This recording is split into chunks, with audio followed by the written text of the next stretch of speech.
Welcome to the Higher Love with Megan podcast with me, your host, Megan Cooper, a trauma-informed therapist, life coach and disruptor of wellness norms based in Brighton, UK.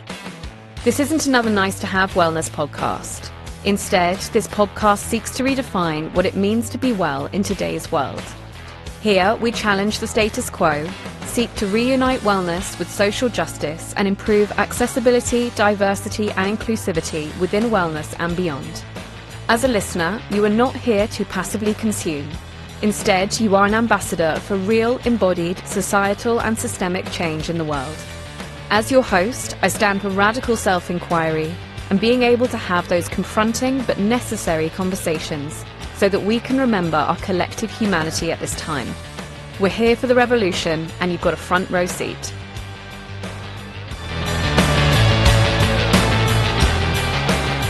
So, Kevan, it's great to have you here. Thank you so much and welcome. It's an honor, Megan. Thank you. I'm really happy to be here. Well, I had the joy of meeting you, almost meeting you on the panel event that we were on together. We didn't get to say hey, but we connected afterwards. But I had the pleasure of listening to you, at least on the panel event, although I was so nervous, I think, during your panel that I kind of got snippets of what you were saying and then went into my kind of nerve zone again. But when I heard you speaking, I just knew that I wanted to get you on the podcast. So yeah, I'm really excited for this conversation. I know that there's going to be so much that you're going to bring to this space. So yeah, just really excited to have you here. And on that same panel, when I was able to just relax and watch you, and I came away just feeling like such a fan. Oh. And I went up to, once everything finished, and I tried to go and find you specifically, but you were flanked. There was like everyone wanted to know you and congratulate you. I just thought you brought such brilliant perspective and insights. And so, yeah, it's just, I love that, the serendipity that we both were like, hey, you know what, we should get together and have a great conversation. So this is, I'm really thrilled about being here. Awesome. Yeah, totally. I remember I was speaking to somebody and I could see you kind of like a couple of meters away and I was just like, I really want to say hey to Kevan. And then you were gone. But, here we are and we live in the same town. So I'm sure that our paths will cross many a time. And I look forward to all of those eventualities. I would love for you, for listeners that have not come across you before, I would love for you just to introduce yourself in any way that feels alive for you today. I'm Kevan Smith, and I'm captivated by communication and connection. My paid work centers around bringing greater online visibility to C-level executives and entrepreneurs, founders, thought leaders, people who would benefit from showing up and sharing their message and building trust and raising their authoritative presence, through content, be that video, photo, or copy. And for me, it just comes down to communication and connection. And beyond that, I'm the founder of Brighton United. We are a community interest company that was founded based off of lived experiences by people, by myself and others, who oftentimes would go into spaces, events, the business scene in and around Brighton and Sussex and feel like it didn't feel like it was for us. Something about it felt like it wasn't a place where we belonged. Mm. And so we banded together, and over the course of a year, really, we hammered out the values, what kind of community we wanted to be a part of.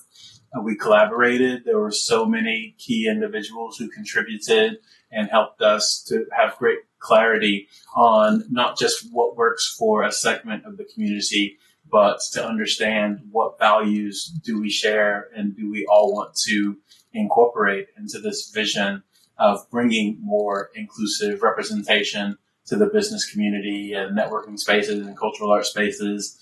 And that inclusivity not just limited to Black and brown people, but people living with disabilities and from different socioeconomic backgrounds and education backgrounds and gender identities and sexual orientations.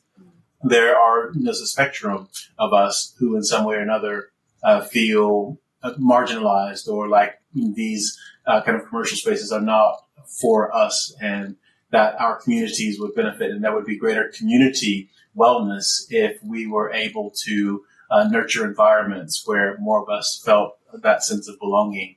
And so, and again, I think that, goes hand in hand with my work at Epiphany Content, where communication and connection is at the foundation of the work that we do. And similar with Brighton United, it's all about communicating those values and finding the commonality and the connection. And that's really the basis of what I live for. I love that. And I was I was so inspired to hear about your work with Brighton United. You mentioned it first on the panel and when we last connected.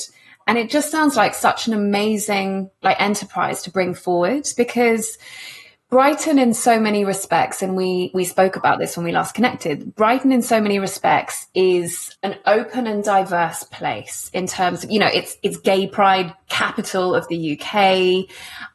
There's lots of trans rights movements here, queer folk here, but I suppose in a, culturally diverse way or racially diverse way, it is less diverse. Would you say that's fair to say? I mean, you mentioned around your experience when you got to Brighton that you found that less, what's the word? How was your experience of that?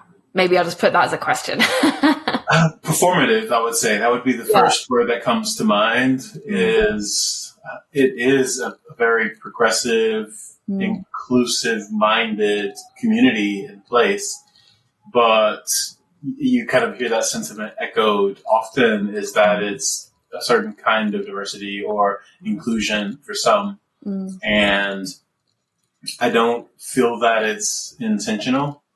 Everyone, everywhere, we all have our comfort zones. And oftentimes certain segments, people who champion certain causes, they align. So, maybe people who are very pro inclusivity for, maybe gay rights or trans activism. Maybe those individuals are oftentimes excellent environmentalists and champions of sustainability. And so it's very comfortable having those two together. Whereas maybe people who champion racial and cultural inclusion and diversity, maybe those individuals also have a soft spot or kinship to people from more challenged socioeconomic backgrounds or other maybe kind of education backgrounds. And so somehow, this has made a Brighton that is siloed and segmented. And even though it is progressive and really looks to embrace a spectrum, somehow you just don't have that consistency of engaging with people on certain sides of the table. That doesn't mean that Brighton is closed off to the idea, or it's incredibly curious, and it loves a challenge. Brighton loves. That's something that through the work that we've accomplished so far with Brighton United, when it was put out on broadcast in a way that the whole kind of community of Brighton received the message that there are some of us who don't feel like we belong. The greater majority of people stood up, especially in the business community, and said, okay, well then let's work to make it better. What do you need? How do we do this? And look to be led and look to implement the solutions and the methodologies that we come up with. And that's something that makes me incredibly proud to be, from Brighton and Hove, or to live here in Brighton and Hove. And I think that reflects incredibly well on what's at the core of the people who live here. Yeah. Awesome. And I love that you just brought in that word belonging, because that was something that really struck me on the panel. You said something along the lines, and sorry, I'm going to probably paraphrase this terribly, but along this, there is a difference between making people feel welcome and making people feel like they belong. That really, wow. I mean, we discussed that, Casper and I, after the panel at length, and it was so impactful for me to hear. So I would love for you just to bring that into the conversation and just, give your observations and your experiences of that. I would say first, to make a distinction, if you welcome someone, you say, hey, this is what we've got going on. Come, come be a part of it, come and observe and, like fall in and do the things that we do the way that we do them. When you say this is a place where you belong, then you have ownership. You've been a part of forming, how things operate, and it's not just, come and observe and get in where you fit in. It's come help shape this. And that is the challenge, because I think it's a little bit difficult for anyone to maybe relinquish control and that comfort zone. There's so much, there is discomfort in the unknown, and facilitating a space where people that you're not familiar with, facilitating a space where they belong or have a sense of belonging. That takes growth. And growth is uncomfortable. And so that is, for me, the challenge. And not everyone has a growth mindset. Some people do. And for those who want to stay in their comfort zones, to each their own, you can't force people to embrace kind of different approaches. You never know what people are dealing with, what their capacity is, what their upbringing or any trauma that they've had in their life is. So, hey, this is not a place of judgment, but for those who are, have a growth mindset and want to be a part of a well cohesive community, then let's work together. You tell me what you need, you tell me what matters to you, and I have to take that on board and do my best to honor and not just respect that, but to help cultivate that. And hopefully that builds a trust in which then you also can kind of look and see, okay, what's at your core? What are you driven by? And how can I support that? How can I be a part of your success? And so that we can be a cohesive, well community who all celebrate success between us.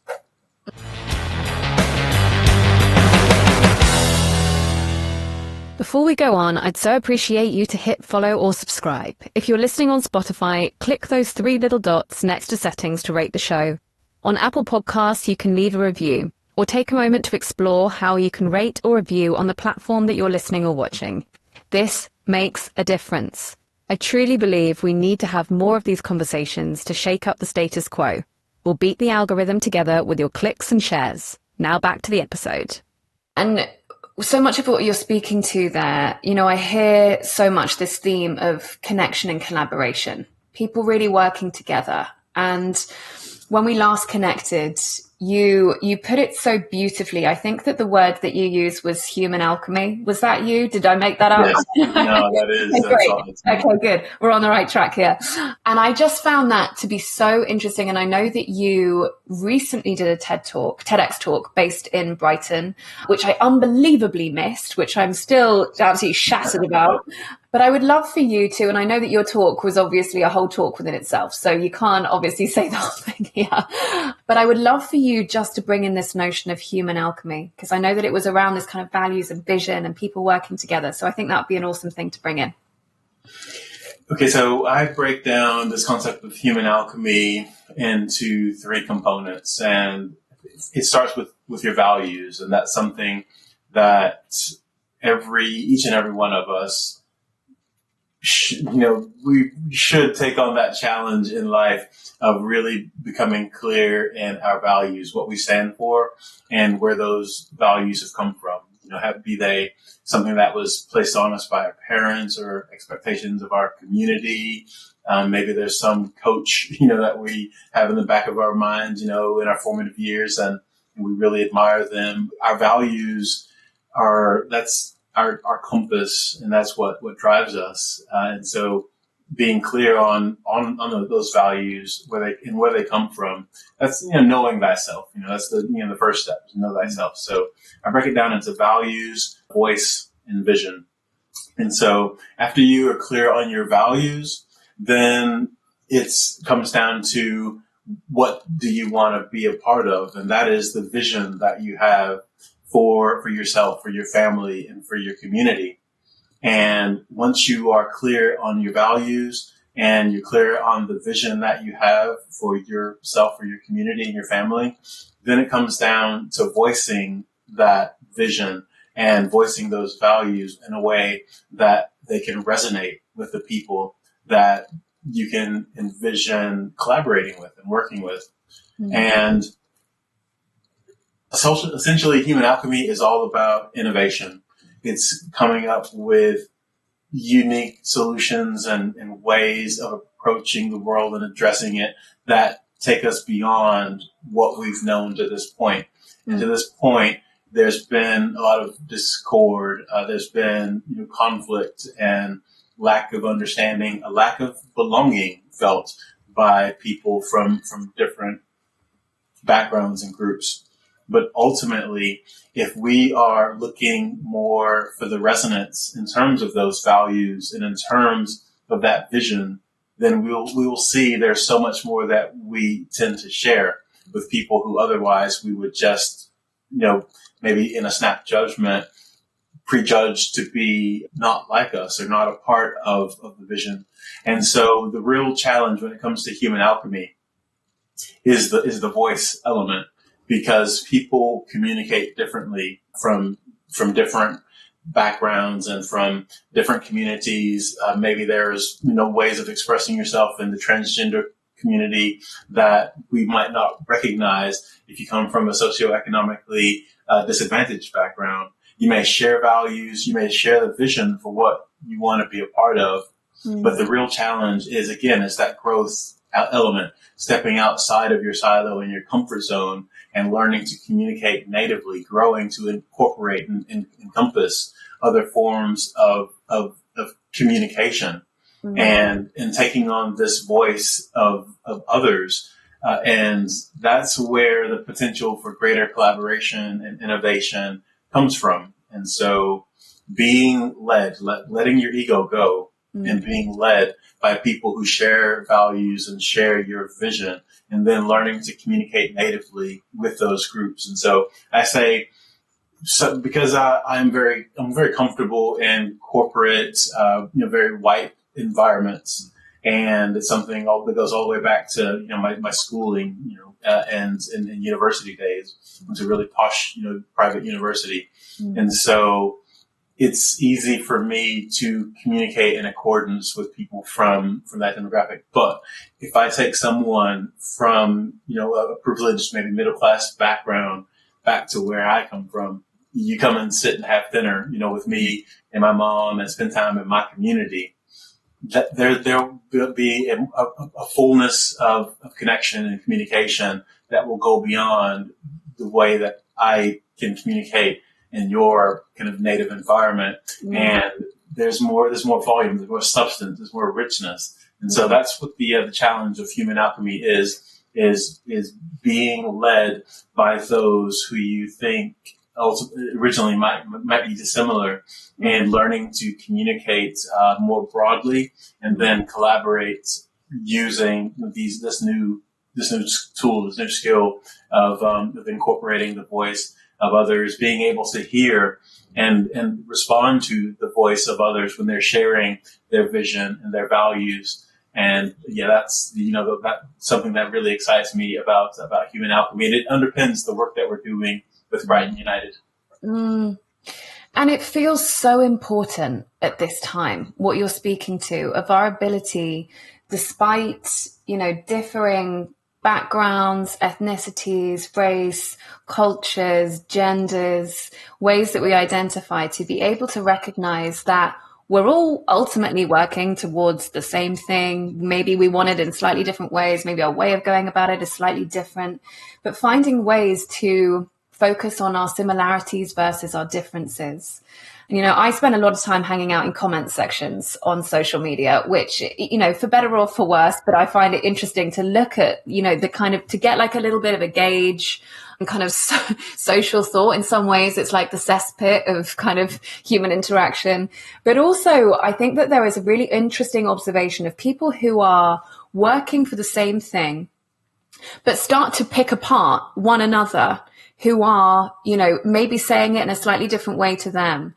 And I feel like we waste so much energy there. And really what you're speaking to is like this ability for us to recognize our common goals, our common vision, as you said, our common values, and find a way to work together. And, something that you said in an email to me, and I'm going to quote your words because I was like, well, you just said it perfectly. So I'm just going to quote this. You said, "I'm intrigued by how such aligned and often overlapping values fail to turn into the kind of solidarity that could propel those movements forward in tandem." Can you speak to your observations here? I'd say that that's again more kind of addressing humanity and our egos. That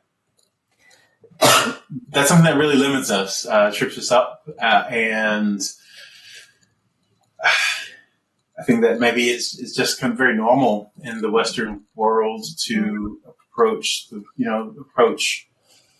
vision of what we want to be a part of from our own experiences and perspective. And it does. I think my upbringing made it such that I had to, in many ways, acclimate and assimilate to environments that were not kind of intrinsic to my upbringing, which gave me an appreciation and a respect for other realities and how valid they are. But oftentimes, a lot of us in our silos aren't thrust into those, even though we may be parallel to people who are working towards such similar goals. We can't see them because we're in our own way. And that for me is what the challenge that I really want to look to, a barrier that I want to break down and start bringing people from adjacent causes and groups together and saying, how much do you see and understand of the strides that this group is taking to have the positive impact that they want to be a part of in the world? And, how much, are you seeing? Where are the overlaps? Where can we work together? There's that for me is kind of an exciting possibility. It's really exciting because I feel like so many people are working towards positive change in the world. But it's really, I guess, come to my attention more and more that people are doing that, as you're kind of saying, like within their own grouping. And actually, these moments where we come together in our common goals, firstly, they're beautiful moments, I think, like when it actually happens and we understand that kind of overlapping space. But also what you're speaking to of like, there is so much more potential and power. But, just speaking to a few examples that just come into my head of like very in real life moments of this. I've attended a lot of the pro-Palestine marches and protests and demos. And there have been these really wonderful moments of just seeing this kind of intersection of people working towards a shared vision of peace and solidarity. There was one that we had in Brighton, and we were marching through town, and there was people campaigning for disabled rights up by the clock tower. And we had this really beautiful moment where we had this like intersection of meeting. And it was really like everyone was kind of like chanting together. And also, in London, I've seen people, from different faiths meeting and shaking hands and thanking one another for being there. And, it's just these really obvious things of like what happens when humans working towards a shared goal actually come together. It feels so much more intersectional of our human condition in some ways. It feels so natural. It feels like the obvious way that we should be working together. So I suppose on like a felt sense, it feels very natural. But I would love for you to speak to, the potential for us in terms of like creating change. What would you love to see more of in terms of this collaboration, intersectionality, and working together?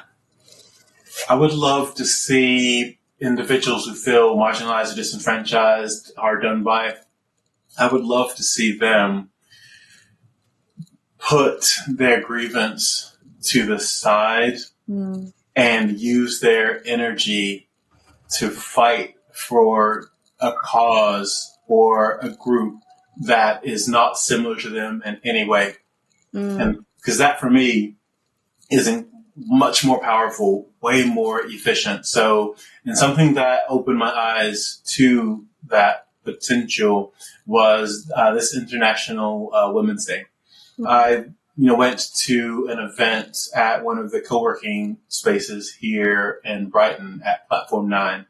And there was an event where it must have been 95, 98% women. But because I'm a partner there, wanted to go and show solidarity and support. And as a content creator, I wanted to share my experience, both what I learned and just what it felt like. And I wrote a blog about the experience, and then something about kind of moving beyond white feminism and how International Women's Day, there's such a concerted effort and an awareness that women kind of from the full spectrum deserve to be embraced and highlighted in events like this, a day on this day in particular, and how much solidarity and progression there had been in awareness in the kind of women's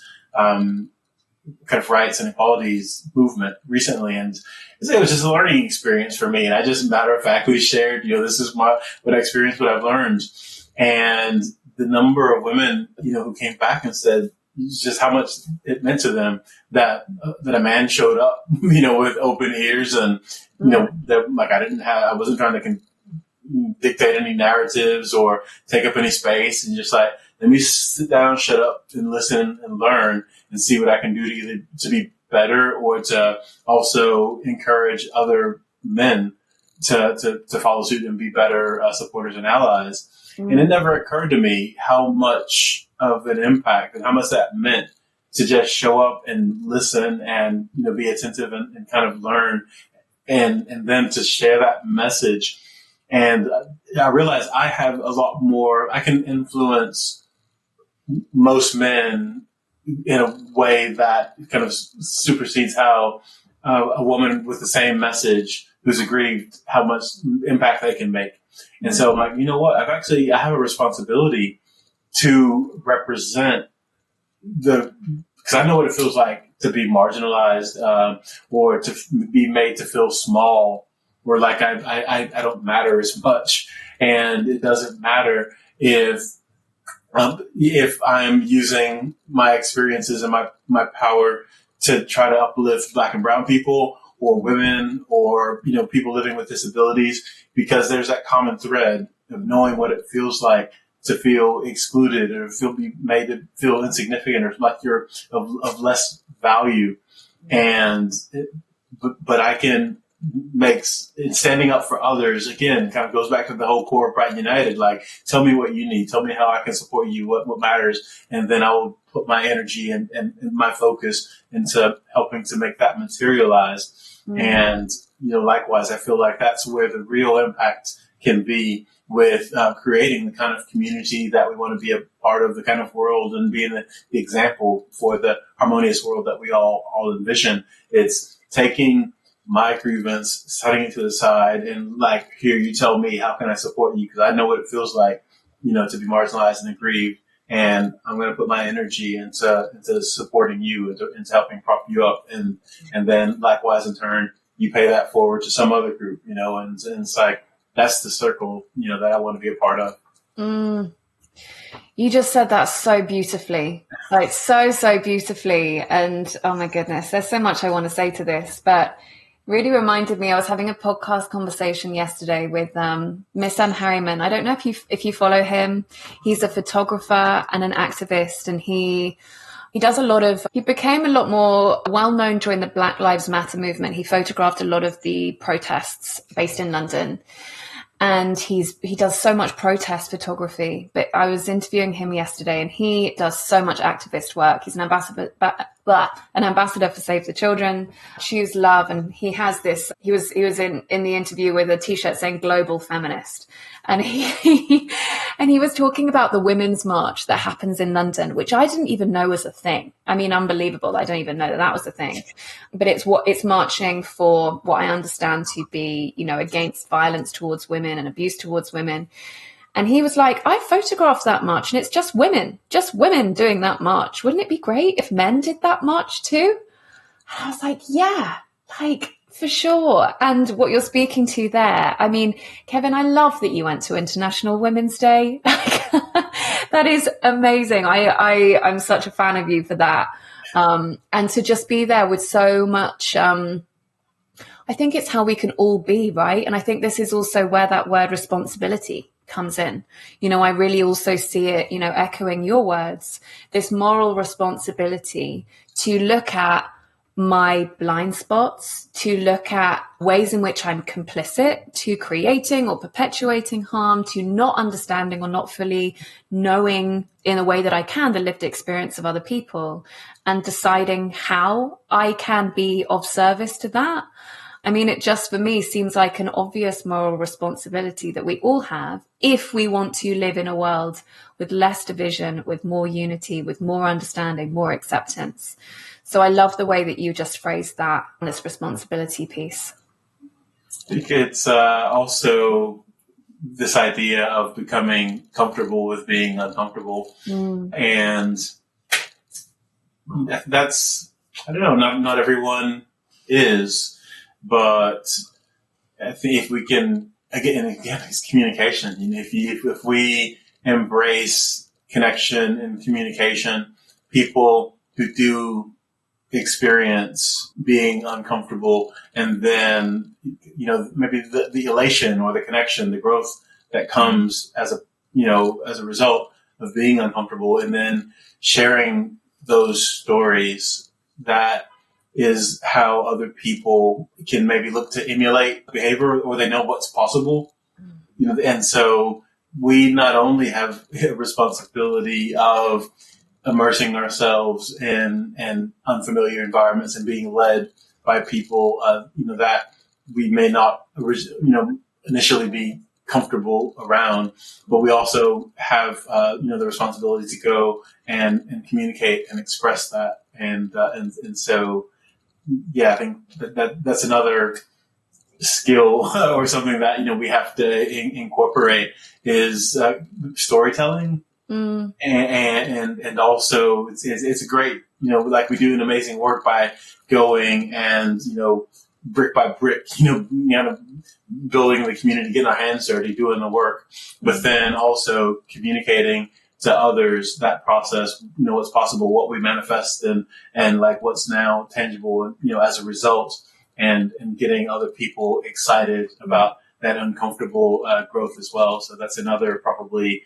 element of okay, this is what's possible, and this is how I can see us really being a part of the change and the impact that we envision is not just being comfortable with being uncomfortable, but also communicating and sharing those stories in a way that other people can see themselves in that same process. Yeah, absolutely. And, I'd love to just ask you one more thing around this kind of collaboration and ways that we can support one another, I guess, from our individual sectors or groupings that, it kind of really struck me after our conversation and conversations that I was having around this, that, there's me in the wellness world with other practitioners as well, trying to improve inclusion, diversity in my little sector. And then, you're in the kind of business sector and that you do, and obviously with Brighton United. And then I've got friends who are trying to improve, inclusion in the political zone and the sustainability sector. And it was almost like we're kind of all in our like little individual echo chambers in some kind of way. And this, idea of this like incredible capacity for cross-pollination. And this is, what you were speaking to, and how we could really support one another. And I would love just any other kind of ideas that you have on like how we can go about that in a more functional way. That is, I think there are some people who love, sports. My partner, her cousin, he's just well into volleyball and, travels around and kind of goes all over Europe, playing volleyball. And even his house, they wanted to move home, and it was like, oh, we've got to find a place that's close to a volleyball court. So they built some new courts over in Hove. So, oh yeah, we're moving to Hove now. They've got volleyball. You can't expect, him to be into life drawing, or pottery. And so I don't know that there's necessarily anything wrong from being energized by a community. And I don't know, when it comes to, we're all kind of, is it parts of a quilt or something, like all the individual kind of squares in there, some are adjacent and they go together, and that's okay. Yeah, I think that's probably, again, maybe looking for where the values are, where the overlap is, and seeing like how homogenous some environments are, and then challenging like, well, why are we so comfortable right now? Because I'm sure there are other people who are similarly energized by this environment, but somehow aren't being attracted to this community that we've formulated. And so, that's one of the things that I because again, I'm like really focused on kind of business and networking and corporate spaces. And for anyone who networks, especially in Brighton and Hove, I can say with great certainty, no matter where you are, like stop and, have a look around and ask yourself if the makeup is representative of the greater community in terms of diverse representation. And it's almost certainly not. And I think that's probably a good chance as well in the wellness community, especially in Brighton and Hove. If there are events, that's probably not representative of the spectrum of people who are attracted to that community, but somehow don't feel space in the one here. Yeah, I think so. I think within my question, what I meant was I'm never going to like go full pelt into like a sustainability sector or like a business sector or a political sector. Like it's just not where I'm meant to be, let's say. And I think that it's amazing. And I love the way that you use this analogy of the quilt with like lots of different areas to it. I use an analogy of like a choir, or like people use like shift work or choirs, that like all of us together create the kind of the functionality. And, I'm never going to be an expert I feel like the word expert is probably not the right word to use anyway, but like I'm never going to be somebody that is like fully in like any other sector. And it's awesome that like when we find our like place to like go full pelt into that, because then it's like, okay, well, Kevin's got that bit covered. Like someone else has got this bit covered. Someone else has got that bit covered over there. And we work, we cover so many bases, just by being like our full selves in our kind of full roles. And I think like what I was getting at is, maybe it's even just as simple as like continually having these conversations between us of kind of like, what's happening in, your business part of the world, or, your area of politics, or your area of this, and what have you guys been doing, and what's working for you and what's not working for you, and what can we learn together? Maybe it's just as simple as just having more connections and open-ended conversations. I don't know. I say for myself, on the back of my TEDx Brighton experience, that for me really lit a fire in terms of feeling a responsibility to have to use my tools, or use the things that I'm adept at to I don't know, maybe drive the change that I believe in. And so two areas in particular, one, this genocide happening in Gaza, and another is more visibility in terms of the challenges that the trans community is facing. And like, again, I'm never going to be an expert in either, but I can share unpolarized information, bring greater awareness to communities who might not normally receive that kind of information, and help to humanize the experience of people. And so, yeah, that for me is what I can do is to like, okay, like there needs to be a greater awareness and more humanizing of the people who are directly impacted. And so as a content creator, it's not about bringing my opinion. It's about bringing like what I've learned, and hopefully bringing more awareness to people. That's all I can see really to do. I love that. I love that rehumanizing element. It's a word that I'm hearing a lot at the moment. And also the other side of that, the dehumanizing element that comes a lot through the, perpetuation of our systems, the media, headlines. I mean, I know that there is so much dehumanizing going on. So that rehumanizing through storytelling that I love that you brought up too, and through curating content as well that is non-divisive and really rehumanizing. I think that there is so much power to that. I love that that you brought into that. I'd love to ask you about another topic that I know that you're very passionate about and is very alive for you at the moment, which is around this topic of, as you said, the deficiency of male presences, which I loved. I loved that. You're a great wordsmith, Kevan. But I'd love for you to speak to your observations around male representation within a lot of our spaces, I suppose, within the areas of activism and social change. It's disheartening in a way.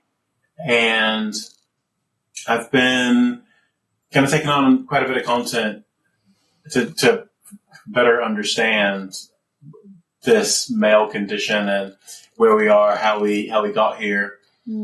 And I don't think that it's full spectrum. I think that a lot of the black and brown community, I think the men are doing a pretty decent job in a lot of ways. I think that men, maybe haven't felt for some time. Maybe the patriarchy, makes us feel like we don't have responsibility to be nurturing, and so, like you see people disenfranchised or atrocities happening, and maybe that it feels like, oh, that's a responsibility of the nurturing element of community to go and address, and that's sad. So maybe it's just something in the patriarchy that needs to be focused on. Because some bit of information that was shared about at least men in America was that thinking about its slave history or the history of profiting, off of free labor, and how those resources for centuries, were kind of poured into this one demographic of kind of white men.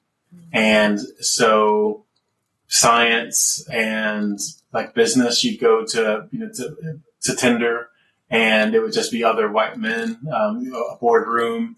And, for centuries, that was the norm. And so that maybe bred a bit of a complacency.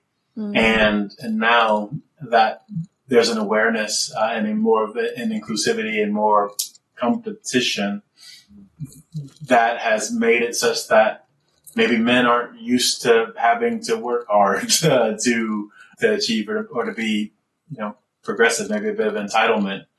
I can't say for sure, but I can say that it is noticeable, that there's a deficiency of men standing up and being uncomfortable. Yeah, maybe the world is just formulated just so that it's natural for men to, feel like we deserve our comfort and like we don't have to put in the work. But it's something that's noticeable that I would like to kind of challenge.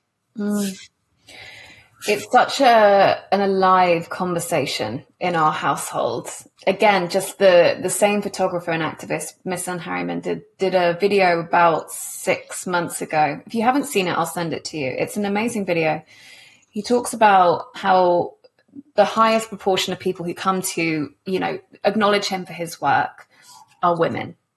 And that really raised that question of where are the men for him? And literally ever since that video, my husband and I have been dissecting this multiple times a week as to why is that the case? Where are the men? What are the challenges facing men? What are the barriers in the way? It's really something that we dissect.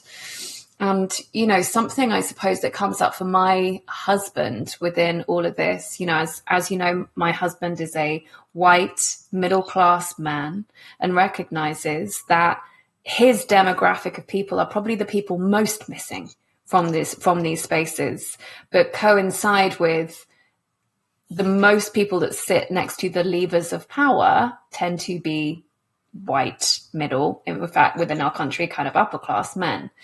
So it's a real problem, that there is this missing demographic and certainly this underrepresentation. And, even with, for example, at like the event that both of us spoke at, it was raised as a question a number of times of like, where are the men at this event? And, in fact, let me ask that as a question. When that was raised, what did you think to that? Because I'm just going to leave that as a question to you, actually, before I give my opinion again.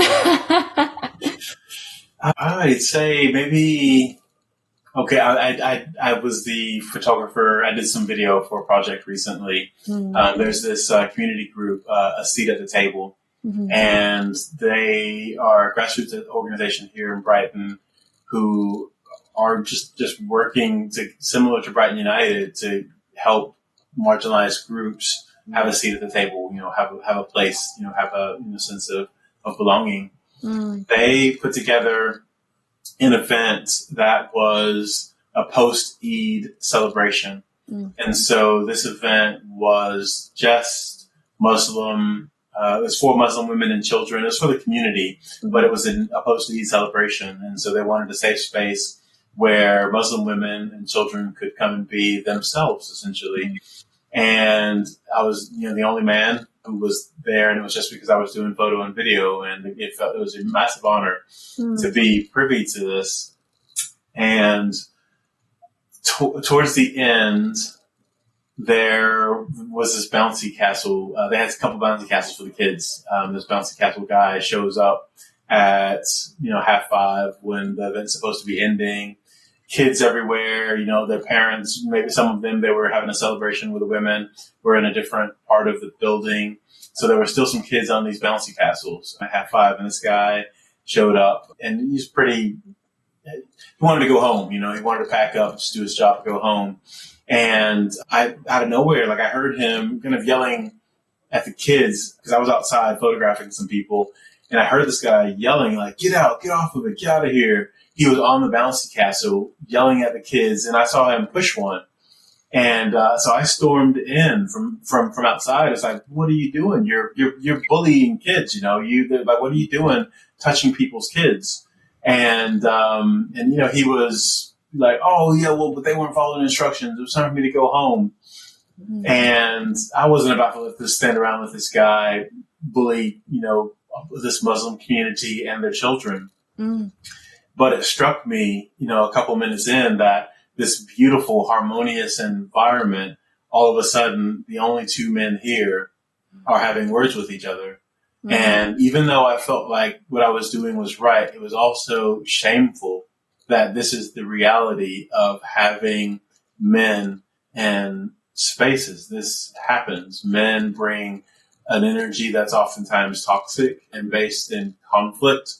And so when there is an event like the panel that we were on, and there is a deficiency of men, in some ways, I feel like that happens, that manifests, because women don't oftentimes look to gravitate towards or incorporate men, because that kind of thing happens. Men bring an energy that women it would be best avoided oftentimes, and they are better for it. And so it's understandable that environments like this evolve and that there is a deficiency of men, because oftentimes there aren't men who kind of fit the mold for the energy that the people putting on these events want to be a part of. And so it's understandable, but also a bit unfortunate. And again, maybe that is something for men to really be introspective about. Do we unwittingly take up space in a way that makes us unpleasant to incorporate? And it's something that I do my best to have an awareness about. And I'm sure that I probably only govern myself properly 10% of the time. I'm sure 90% of the time I just naturally, take up space and think that this is my, just being me, but it's maybe putting people off. But all we can do is cultivate an awareness. I can share my experience with this, this event and say, I just realized that I'm a part of a toxic interaction that these women and children have all come here to avoid. And maybe other men can hear this and say, now I need to become hyper aware of not bringing unpleasant energy into environments. And that is a way to make or help women to feel safe about engaging with us and bringing and having relationships that incorporate us into the events like this panel. Kevan, I've never heard words like that come out of a man's mouth. Thank you. The way that you've articulated that, I've honestly never heard a man speak about masculinity in that kind of way. It feels very, very obvious, but also I haven't heard it before, full stop. But I just wanted to speak to the example that you gave, because it sounds like that was a really difficult situation to navigate. I mean, it also wouldn't have been right for you to not step in that situation, right? It's kind of like being stuck between a rock and a hard place in that situation. I'm curious if you felt like you could have done anything differently in that situation. I could have brought compassion, because I'm big. I grew up in a gang, a hard environment in America in a very tough time. I've had guns pointed at my face, from a few feet away. I grew up in an environment where I had this, scrap and claw and fight. It was hard. It was harsh. And I don't shy away from conflict. That's something that I'm reasonably adept at, for better or for worse. And so this guy, he was a little bit bigger than me. He was kind of maybe a few years older, but physically wider and just a little bit bigger. And so he was intimidating the people there, kind of physically, and just because kind of rough, just his presence. And so my first instinct was I'm not intimidated of you. You didn't think any other men were in here. And now you've got another man who's looking you eye to eye, who now bully me. And that's my instinct, maybe of kind of how I grew up, but with more tempered perspective and more sensitivity to the environment and to the vibe, I could have, kind of oh, hey, what can I do to help you? What can I do to calm the situation, make these kids not feel threatened, and for this to maintain a positive accord. That's that's in an idealized world. I think you can't take that vibe or that approach to Gaza and tell Israeli soldiers, hey, what can we do to be, this is a violent world that we live in, and sometimes things are ugly and uncomfortable and violent. But I think that's one thing that I kind of in areas I've gone over in my head a number of times. And I mean, I can't say that I would do it differently next time, because I want those kids have to learn, they have to know to stand up for themselves, that they don't deserve that. They're better than that. They don't have to take, people relegating them to this position in society where they can be talked down to or pushed around by some big bully. Mm-hmm. And, you can't always rationalize with a big bully, like Israel is being a big goddamn bully. And, you maybe can't rationalize with a person or a group like that. Mm-hmm. And so, I wish that we didn't have to fight. Mm-hmm. Sometimes I think that we do. But I also have kind of empathy for, the fallout, for the other people who are a part of those kinds of exchanges. And, life's messy sometimes. Totally. I mean, in that example that you gave, and it's not for me to tell you like how you should be or not be, but the example that you gave, I also just see you standing up for what was right in that time. Like someone pushing someone else's kids, someone pushing their own kids, somebody, telling kids off that aren't theirs in such a, what sounds like confrontational and inappropriate way. Like you stepping in for me sounds like the right thing to do. And actually somebody not stepping in at all and, just kind of being cool with it would be the wrong thing to do in that setting, and I think that there is so much of that, isn't there, of this bystander effect of like, someone else will sort it. Like, I don't want to rock the boat. Like, I'll just kind of keep quiet over here. I think that there is so much of that. So for me, hearing these stories of people actually stepping in, that's like music to my ears. So it sounds like, I don't know, it sounds like you're giving yourself a little hard time there, but that's just my opinion. the parents, I had a number of parents thanked me then, a number have written to thank me. Some of the kids, there were 3 kids as well, who told the organizers how much they appreciated it. And it'll be indelible. That's something that I am really happy about, is that these kids will always know that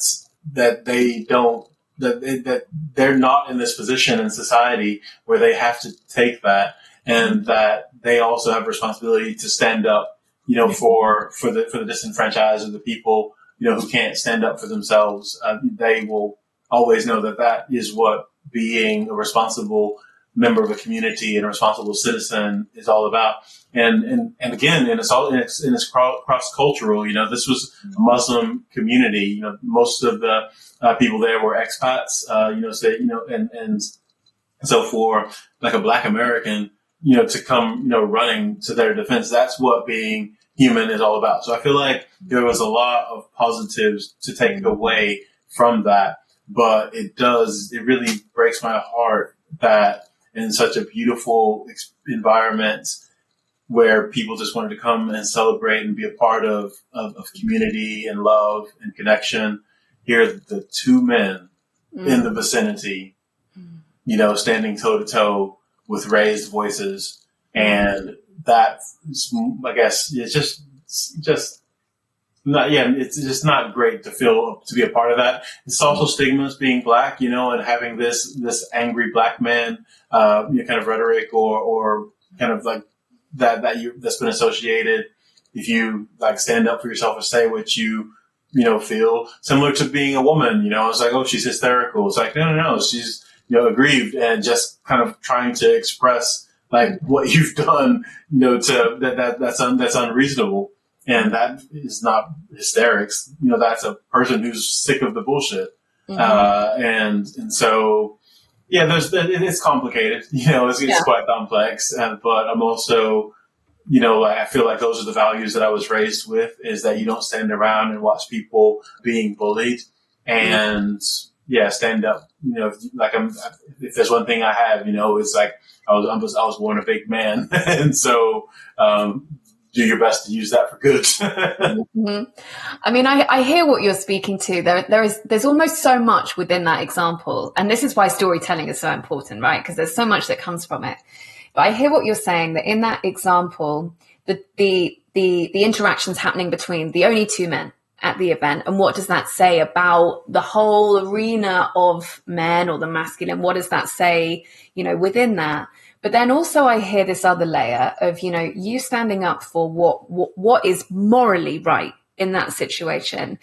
And then I think it links back to this, what we were speaking to throughout, this theme of moral responsibility of men, and using, the influence, using your position, physically, but socially as well, like using this position of being a man within social change, I think is so important. You saw a real life example of something that wasn't okay. And, yes, the sacred rage, as I like to call it, like the rage comes up and you do something about it.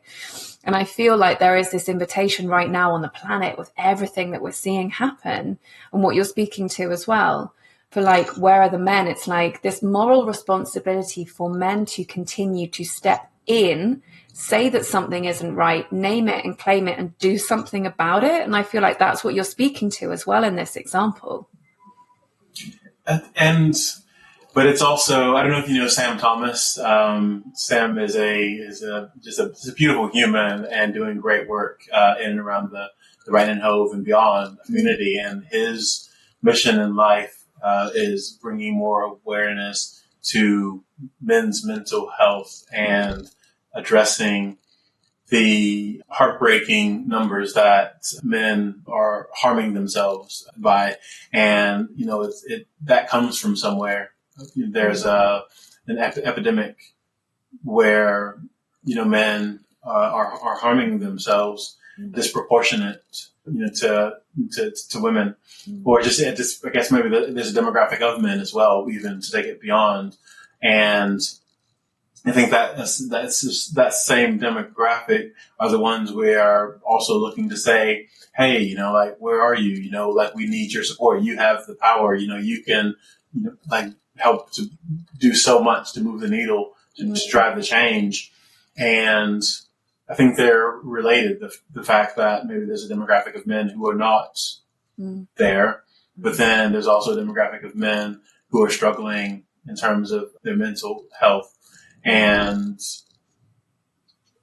listening to some podcast where the person was saying, okay, like maybe white middle class men have had it, great, for forever, basically. And maybe they deserve to feel, crap about themselves, but that doesn't change the fact that we need them and that we need to nurture and do what it takes to help build this group up to contribute on par with, kind of how women, are, really, really kind of bringing it and keeping shit together, for us in the West, these days. And there is a crisis, going on right now for men. And we need them, but we also need to know how to support them. Yeah. And that has to be something that we really critically focus on. Yeah. I think it's such a big process, unpacking this, where are the men? There's so much to it. And I really hear you. There are a lot of men struggling with their mental health. And, part of me wonders too, whether, because men, I suppose, are most, how can I say this without it being super clumsy? I suppose, let's speak to my husband directly. Like, as a white middle class man, he has benefited most from the systems that have been in place. But then almost because somebody like him is so entrenched into the systems and the values that it has with it, of, value and success and worth and, all of this. I think for people who then fall short of that as well, or are so deeply impacted that that's the driver within you, I think it does surely just create this very negative mental health epidemic. I think that for me feels like a significant contributing factor. But, then alongside that, I see so many men posting online, whether they are in the entrepreneurial space or the wellness space, saying, I feel so aligned and I feel so purposeful and I feel so service-led and I feel so this. And I'm like, Okay, if you feel like that, can you come and create some social change, please? So I feel like there is this huge capacity in a big journey for men to go on, and I think that it's challenging. Certainly, my husband's experience, and I don't want to, it's his story to tell, but certainly over the last couple of years has been very much in this coming to terms with, where have I been? And, the kind of the stark reality that can also bring as well. I mean, a question arises, and I'm conscious of the time. I just want to just check that you're okay for time. Yeah, I'm good. Ask you, okay, one more question. Actually, I have two more questions. Sorry. I'm easy. When you were speaking about how the reality that you notice of men bringing this, as you called it, this toxic energy to spaces, and women perhaps even just feeling safer or not wanting to bring that energy to a space. How is that for you to recognize as a man? Like, how do you feel about that? I feel it makes me feel sad. Yeah, to be honest, it makes me feel sad when you feel like you're like wow, women, you are better off without us around quite often. I think we bring this energy where we expect to be pampered or mothered, quite often. And it's a bit, yeah, it's just a little sad. I won't go as far as to say shameful, but to a degree, I think it is that we have a lack of resolve or fortitude, dexterity. Yeah, I think women are so much more used to shouldering responsibility and dealing with societal pressure and expectations, and there's a strength there that it's a little bit disappointing that I feel like a lot of men haven't really kind of maybe refined. And I feel fortunate, maybe because my background, my upbringing was so challenging that, and I was raised by my mom, never met my dad. And so maybe I'm more sensitive and aware to the realities of what, like the challenges of being a woman in this society. And, but it's like, wow, like I wish that there was more resilience. I think that's the word that I'm looking for is how to cultivate resilience. And I know that maybe 10 or 15 years ago, this notion of grit was a hotbed topic, and how to cultivate grit. And so, yeah, it makes me a little bit sad that I think, grit hasn't been really kind of refined, and that something that men have really looked to be proud of having. I think there's an opportunity on the other side, and yeah, I think I want to. There are a lot of men who are maybe receptive and open, and compassionate, and looking to be led, and understanding how to be more nurturing and to bring a similar degree of responsibility and shoulder the load like women have done. So yeah, for so long. There's an opportunity for growth, but I think it's probably like a bit of a responsibility for myself, or maybe men who maybe see things in this way, to challenge other men and maybe say, like, have you noticed how much space you take up? Oh my God. Please say that to more men, Kevan, and let me know the responses. Oh, wow. Yeah. I mean, and I would love to build on that opportunity piece, because the reality is we live in a world which is full of men and women and everything in between. And I think that it is so important, for there to be male spaces, for there to be female spaces, for there to be spaces where everyone is a part of the conversation, because this is the world that we want to create. You know, we want to create more unity, more understanding. And I do think it is so important that, you know, that men continue to be a increasing presence and representation within the spaces which are designed for activism, social change, innovation, in really constructive ways. And I would love for you to, if you have any ideas around that so far, I would love for you to share those. It's also okay if you don't have any. I think that a lot of times, sometimes I think our men, like, again, ego, you know, kind of goes back to what we were talking about earlier with ego. And sometimes we need to know what good looks like, and, you know, maybe have it highlighted when there's an example of the kind of energy that, you know, that women or that we as a community want to be a part of, and how maybe different demographics, and I say men, you know, how men fit into that equation, and the energy ultimately was what we were looking for. I think we need to be clear on what those examples look like. I think that, again, like I was saying earlier, you know, people from, sometimes it takes a man to tell a man, hey, look, man, you know, like, that's not really the vibe, or, you know, like, this is something to be aware of. And so I think we all need allies, you know, like, in looking to bring more Black and brown inclusion into the corporate spaces. We need, like, white middle class people to vouch for us. We need them to share this message and to communicate it to their mates, who will understand it better coming from them.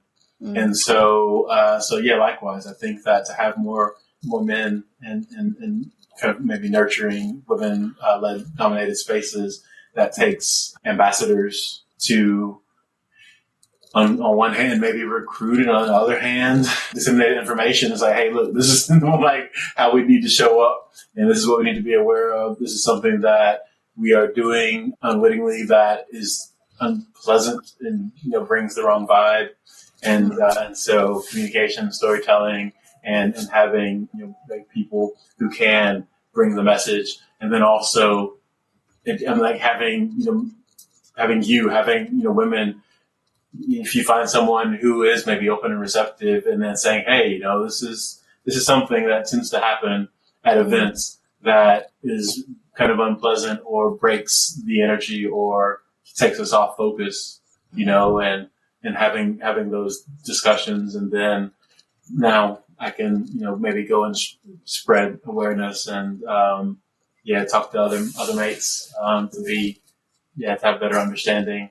Both highlighting the positives, but then also finding allies and being like, hey, look, you know, this is something that really kind of isn't cool that you also do sometimes. And so, but I'm open, you know, my ears are open, like, definitely share with me ways that both, not only I can improve, but, you know, my other kind of male mates, you know, like, what we can do to be better allies and citizens, you know. I love that. It's a word that I use too, like ambassadors for change. Like, I always encourage my listeners, you know, not just here to passively consume, but like be ambassadors for change, and for us all to take that on as a moral responsibility and duty. And I love this idea of like you recruiting men into this. I'm so behind that, Kevan. I'm so behind you recruiting men into being better male allies. I love that. I'll put you and my husband can lead the charge on that one. And, you know, if there is anything. Sorry. The thing is, you know, it feels a bit uncomfortable to say that. And that's when, again, it goes back to what I was saying earlier about becoming comfortable with being uncomfortable.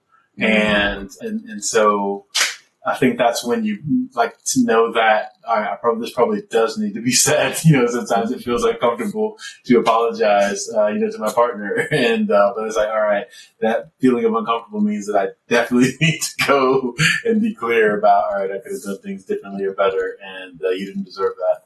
And so, I think that I definitely feel that I have a power. I have a power. I can help to be a part of the change that our community needs and wants. And so with that, I have the responsibility of being open and receptive to hearing, the needs of the community and then sharing that, Amazing. I mean, I was a massive fan of yours after the panel, Kevan, and I'm an even bigger fan now. So thank you so much. Thank you. I have to wind this up because I unfortunately have a meeting in literally 3 minutes, but I've loved this whole conversation. Honestly, I could talk about this all day. I mean, I think maybe we'll have to do a part 2 because this conversation around the men, I feel like there's so much power in that, and there is so much potential and opportunity, as you were saying. And I really hope that things are starting to shift, in positive directions, despite the what I call the shit show happening across the board in so many different avenues of the world. But I also strongly feel what I hope to be, this coming together, looking at where we can plug gaps, where we can create change, where we can support one another, and really create the world in a different way. So I feel really, really pleased to know you, Kevan. Thank you so much for all of the work you do, everything that you do with Brighton United and everything that you just do in the world in general. How can people find you, connect with you? And I know that you've got a podcast coming up as well. So I'd love for you to bring that in. You can find me. I'm easiest to find on LinkedIn as Kevan Smith, Kevan Smith. My video production and personal branding is epiphanycontent.com. You can find us at brightonunited.co.uk, and that's where you'll find out more about the community and the podcast that we're launching. And just drop me an email, Kevan@brightonunited.co.uk, and would love to connect. Awesome. Thank you so much, Kevan. This has been amazing. Thank you, Megan. It's been a pleasure.